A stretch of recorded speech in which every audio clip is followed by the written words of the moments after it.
श्री स्वामी समर्थ. बहिणींनो, झोपण्याआधी केलेल्या काही साध्या सवयी तुमचं जीवन बदलू शकतात. आयुष्य सुखी, आरोग्य चांगलं आणि घरात लक्ष्मी स्थिर व्हावी यासाठी धार्मिक शास्त्रात महिलांना रात्री झोपण्याआधी काही खास नियम सांगितले आहेत. तर चला पाहूया. रात्री महिलांनी हे काही कामे अवश्य करून झोपा. याने तुमच्या कुटुंबावर व तुमच्या घरावर नेहमी देवाचा चांगला परिणाम दिसेल. तुमचं कुटुंब नेहमी सुख व समृद्धीने पुढे जाईल. मित्रांनो, एक घर म्हणजे फक्त भिंत, छप्पर आणि दार खिडक्या नव्हे. खरं घर तेव्हा तयार होतं जेव्हा त्यात आई, बहीण किंवा पत्नी आपलं प्रेम, आपली काळजी, आपली ऊर्जा ओतून ते घर जिवंत करतात. धार्मिक शास्त्रामध्ये स्पष्ट सांगितले आहे, जिथे स्त्रीचा सन्मान आणि काळजी असते तिथे देव आपोआप वास करतात. पण याच एक मोठं रहस्य सुद्धा आहे. घरात लक्ष्मी टिकते का? घरात समृद्धी वाढते का? मुलं योग्य मार्गाने जातात का? पतीला यश मिळतं का? हे सगळं त्या घरातील स्त्रीच्या काळजी घेण्याच्या वृत्तीवर अवलंबून असते. तुम्ही पाहिलं असेल, काही घर खूप श्रीमंत असून नेहमी वाद विवादात व्यस्त असतात, दुःखाने भरलेली असतात. आणि काही घर आर्थिकदृष्ट्या सामान्य असतील तरी घरात आनंद, हसरा चेहरा आणि समाधान असतं. याचं एकच कारण घरातील महिला कशी आहे, ती घराची कशी काळजी घेते आणि ती महिला रात्री झोपताना हे काही कामं करते की नाही हे महत्त्वाचं असतं. रात्री झोपण्याआधी केलेल्या काही छोटे छोटे उपाय, काही साध्या सवयी त्या घराला पुढे नेतात. ती महिला घराची दिव्याची वात असते. जर ती वात रोज विझली तर अंधार पडतो आणि जर ती वात तेजवाने प्रज्वलित झाली तर घराचा प्रत्येक कोपरा हा नेहमी उजळत असतो.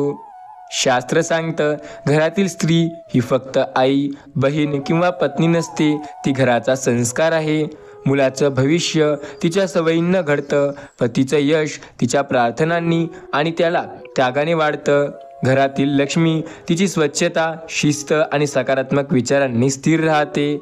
आजकाल आपण घरात पैशाची कमी, नोकरीतील त्रास, मुलांच्या वागणुकीतील बिघाड याबद्दल खूप बोलतो. पण खरा प्रश्न हा आहे, घरातील महिला झोपण्याआधी काय करते?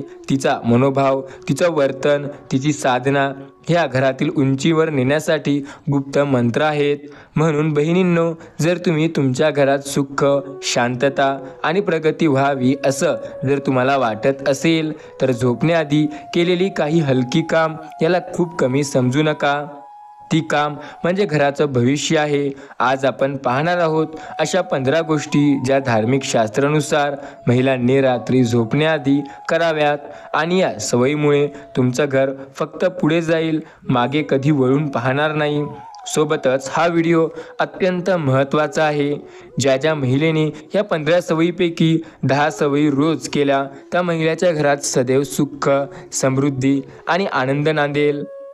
त्यामुळे हा व्हिडिओ स्किप न करता पूर्णपणे लक्ष देऊन बघा. सोबतच हा व्हिडिओ आवडला असेल तर नक्की या व्हिडिओला एक लाईक करा. तुम्ही आपल्या चॅनलवरती पहिल्यांदा आले असाल तर आपल्या ASA मराठी या धार्मिक व भक्तिमय यूट्यूब चॅनलला नक्की सबस्क्राईब करा. तुमच्या मित्रमैत्रिणींना हा व्हिडिओ शेअर करा. सोबतच तुमच्या परिवारामध्ये सुद्धा हा व्हिडिओ शेअर करायला विसरू नका. तर चला आजच्या या व्हिडिओला सुरुवात करूया. पण त्याआधी जर तुमच्याकडे वेळ असेल तर एकदा कमेंटमध्ये जय माता लक्ष्मी किंवा श्री स्वामी समर्थ असं जरूर टाईप करा. हे बघा, बऱ्याच महिला देवाची रोज पूजा करतात, रोज देवाला अंघोळ घालतात, देवाची आरती करतात, पूजापाठ करून प्रत्येक गोष्ट करतात. पण ते झोपण्याआधी कधीच देवाची आठवण काढत नाही. झोपण्याआधी एक छोटा मंत्र, रामरक्षा अथवा हरिनाम घेणे. शास्त्रात सांगितले आहे की देवाची शेवट म्हणजे देवाच्या नावाने केल्याने नकारात्मकता दूर होते. जर रात्री तुम्ही झोपत असाल आणि जर तुम्ही एखाद्या देवाचे नाम जप केले, जास्त नाही हो, कमीत कमी 1 ते 2 मिनिटे जरी केले तर तुमच्या घरात नेहमी सकारात्मक ऊर्जा राहते. आणि झोपण्याआधी असे केल्याने आपल्या घरातील पूर्ण नकारात्मक ऊर्जा ही दूर व्हायला लागते. बऱ्याच महिला झोपण्याआधी खूप कामे करतात, कोणी भांडे धुतात, कोणी इतर कामे करतात, पण ते झोपण्यापूर्वी त्यांचे पाय कधीही धुत नाहीत. झोपण्याआधी महिलांनी पाय धुणे हे आवश्यक आहे. यामुळे थकवा तर कमी होतो आणि यामुळे आपल्या घरात कधीही वाईट शक्ती येत नाही. यामुळे घरातील नकारात्मकता हा निघून जात असते. आपण पायाने अनवाणी पायाने बिना चपलीचे कुठेही फिरतो आणि तेच पाय जर रात्री आपण अंथरुणावर घेऊन झोपलो किंवा घरात तशाच पायाने आलो तर आपल्या घरात नकारात्मक ऊर्जा वाढते. त्यामुळे ही गोष्ट नेहमी लक्षात ठेवा. झोपण्याआधी एकदा पाय नक्की धुवा. बऱ्याच महिलांचा हा विषय असतो, त्यांचे केस विंचरणे. रात्री केस मोकळे ठेवून झोपू नये. शास्त्रात हे पूर्णपणे चुकीचे सांगितले गेलेले आहे. व्यवस्थित विंचरून गाठ बांधावी व नंतरच झोपावे. आता बऱ्याच महिला काय करतात, रात्री तसंच झोपतात. पण शास्त्रात सांगितले आहे, झोपण्याआधी महिला असो अथवा पुरुष असो किंवा एखादा मुलगा किंवा तारुण्य किशोर वयातील मुलगा का असेना, झोपण्याआधी एक स्वच्छ ग्लास घ्यायचा आणि त्यात पाणी पिऊन झोपायचं. हे गोष्ट शास्त्रानुसार सुद्धा चांगली आहे. सोबत झोपण्याआधी एक ग्लास पाणी पिणे हे आपल्या आरोग्यासाठी खूप चांगलं असतं. आता एक सर्वात महत्त्वाची गोष्ट आहे, झोपण्याआधी आपल्या कुटुंबाबद्दल प्रार्थना करणे. आपला नवरा असो, भाऊ असो, मुलगा असो, घरातला कोणताही व्यक्ती असो, घरच्यांसाठी मनात मनोकामना करणे. यामुळे आपलं मन तर सकारात्मक राहतं, सोबत आपल्या घरातील पूर्ण वातावरण सकारात्मक होतं. रात्री झोपण्याआधी आपलं स्वयंपाकघर स्वच्छ करून ठेवणे. शास्त्रात सांगितले आहे, अस्वच्छतेत लक्ष्मी टिकत नाही आणि स्वयंपाकघरात बऱ्याच ठिकाणी देवघर असतं. त्यामुळे त्या ठिकाणी तर अजिबात अस्वच्छता जमत नाही. त्यामुळे स्वच्छ घर करणे, स्वयंपाकघर करणे हे महिलेची पहिली जबाबदारी आहे. महिलेने काहीही करावं, पण रात्री झोपण्याआधी आपलं स्वयंपाकघर नक्की स्वच्छ करावं. मित्रांनो, यानंतरची गोष्ट आहे, झोपण्याआधी आपलं घर स्वच्छ करणं. म्हणजे जे आपलं घर आहे, आपण झोपण्याआधी बऱ्याचदा काही कामं करतो किंवा आपल्या घरात एखादा कचरा असतो, ते घर एकदा झाडून घेणे. त्यानंतर आपल्याला मनशांती आणि समाधान मिळण्यासाठी 2 मिनिटे श्वास हे आपण खालीवरी करणे, म्हणजे एखादा व्यायाम करणे, अनुलोम विलोम त्या प्रकारचा श्वास अंदर घेणे आणि बाहेर सोडणे. याने आपल्या शरीराला तर फायदा मिळतोच, पण आपलं मन सुद्धा सकारात्मक होतं. आणि जेव्हा मन सकारात्मक असतं तेव्हा विचार चांगले येतात आणि जेव्हा चांगले विचार येतात तेव्हा आपली वागणूक सुधारते.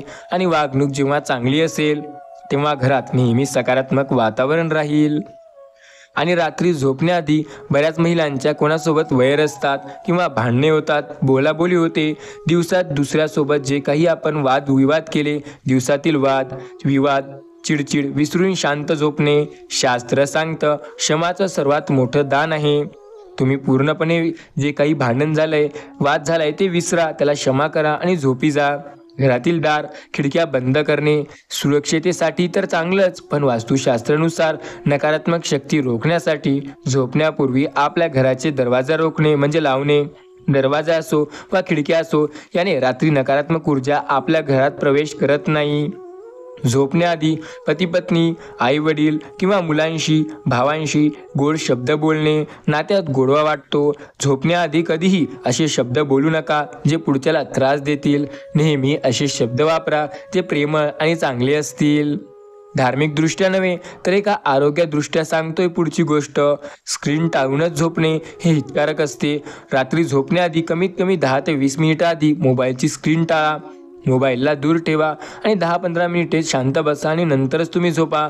याने तुमच्या आरोग्यावर तर परिणाम होत नाही, सोबत तुमचे डोळेसुद्धा चांगले राहतात आणि तुमच्या त्वचेला सुद्धा याचा कुठल्याही प्रकारचा हात होत नाही.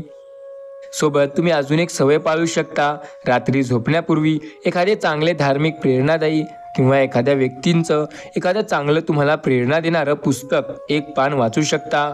जमेल तर तुमची इच्छा त्याप्रमाणे तुम्ही वाचू शकता, पण कमीत कमी 1 पेज पुस्तक वाचू शकता. सोबतच रात्री झोपताना स्वच्छ कपडे व शुद्ध चादरीने झोपणे म्हणजे शरीर आणि मन दोन्ही शांतत राहील. सोबत या गोष्टी जर तुम्ही रोज फॉलो केल्या तर तुमच्या आयुष्यात तुम्हाला नक्की सकारात्मक परिणाम बघायला मिळेल. मित्रांनो, हा व्हिडिओ तुम्हाला आवडला असेल तर या व्हिडिओला एक लाईक नक्की करा. सोबत चॅनलवरती नवीन आला असाल तर ESA मराठी या चॅनलला सबस्क्राईब करा. तुमच्या जवळच्या मित्र आणि मैत्रिणींसोबत हा व्हिडिओ शेअर करायला अजिबात विसरू नका. तर बहिणींनो, या 15 गोष्टी रात्री झोपण्याआधी नक्की करा. तुमचं मन शांत होईल, घरात सुख समृद्धी येईल आणि आरोग्य देखील उत्तम राहील. जर माहिती आवडली असेल तर या व्हिडिओला एक लाईक नक्की करा. बहिणींना शेअर करा आणि आपलं मत कमेंटमध्ये जरूर सांगा. तुम्हाला याबद्दल काय वाटतंय किंवा या 15 पैकी तुम्ही एखादी सवय रोज फॉलो करता का आणि करत असाल तर त्याचा सकारात्मक परिणाम तुमच्या आयुष्यात होत आहे का, त्याबद्दल पूर्ण माहिती आम्हाला कमेंटमध्ये नक्की कळवा. आजचा हा व्हिडिओ इथपर्यंतच होता. हा व्हिडिओ जर आवडला असेल तर तुमच्या जवळच्या नातेवाईकांसोबत शेअर करायला अजिबात विसरू नका.